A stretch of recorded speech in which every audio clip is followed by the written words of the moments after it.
Hi, welcome to Big Ted's Home and Garden. In this video I'm going to show you a simple way to make homemade raspberry jam. All the ingredients and equipment that you need are laid out here. You'll need a big pan, you'll need a potato masher or something for crushing the fruit down, you'll need a tablespoon and you'll need a set of kitchen scales. The ingredients, there are only 3 of them. There's the raspberries themselves. You can either use fresh or you can use frozen. These are fresh, they've come from my garden this morning. You'll need some sugar. You can buy jam making sugar which contains pectin.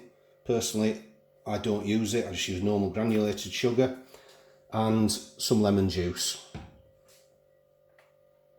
Before you make your jam, you've got to clean and sterilise some glass jars. You can use any glass jars with a screw top lid. You can buy them specially, or you can just reuse sauce jars like I'm using today. To sterilise your jam jars, all you need to do is pop them in the oven at 120 degrees C for half an hour or so.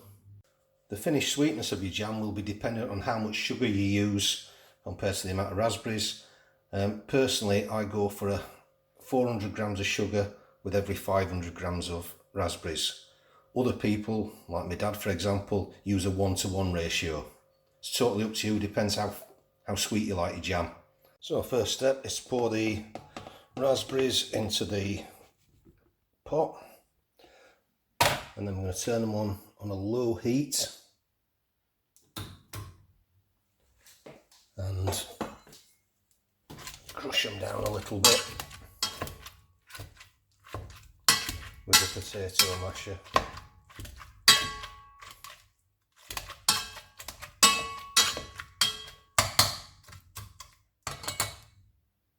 As I said earlier, I'm using 400 grams of sugar for every 500 grams of raspberries. Now I had 575 grams of raspberries, so that equates to 460 grams of sugar, so I'm going to weigh that out in here.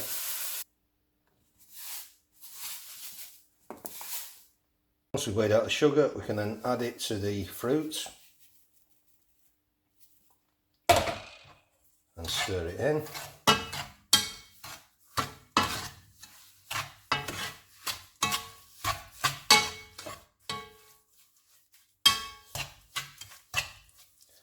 You can then add the lemon juice. The lemon juice will help it set. So what we're looking for here is about 3 tablespoons for every 500 grams of fruit. 3 tablespoons is about the equivalent of 1 whole lemon. That's 1, 2,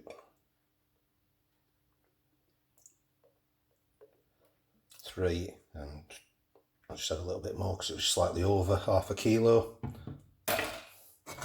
And we'll give that a good stir.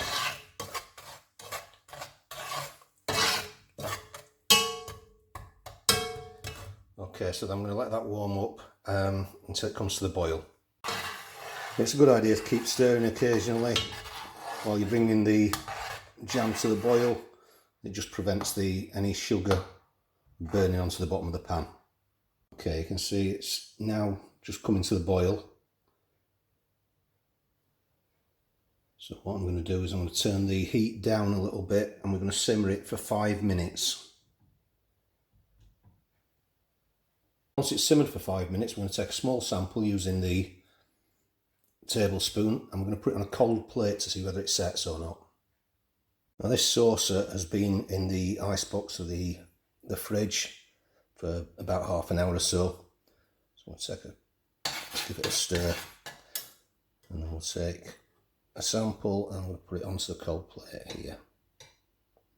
Okay, you can see it's quite runny at the moment, but we're just going to let it chill for a second.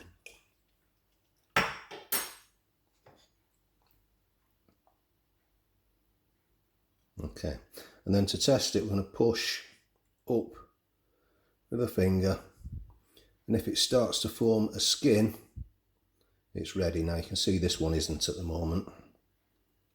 So we'll leave it another couple of minutes and then we'll test it again. And the reason we test it like this is we want the jam to be the right consistency to spread. If we don't cook it for long enough, it'll be too liquid. If we cook it for too long, it goes crystalline almost. It's not very nice at all.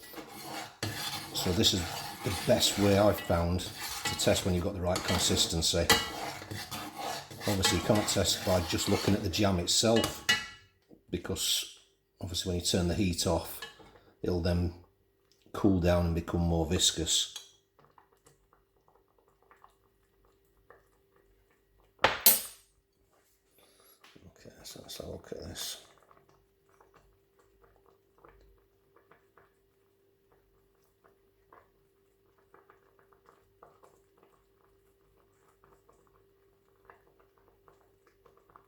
We'll just give it another 2 more minutes.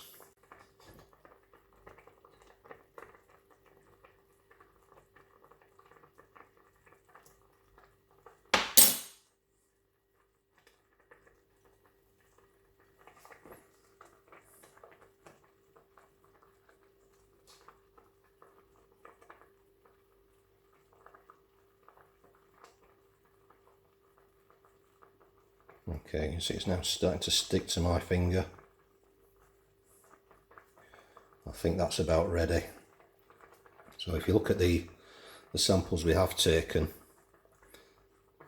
these were the first 2. You can see how they've run off the plate, and then we've got steadily thicker as we've gone along. So this is at about a 45-degree angle at the moment, and it's hardly running, so I think that's ready to go.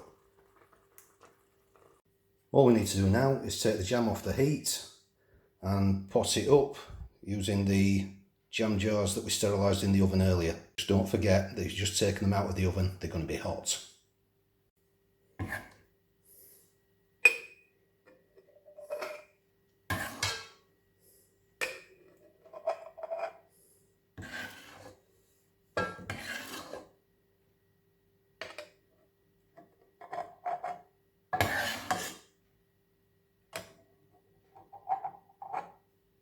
Once you've potted it up, just give the glass jars a wipe to get rid of any jam that might have got onto the outside of the glass, and then put the jars somewhere cool because they're still quite warm.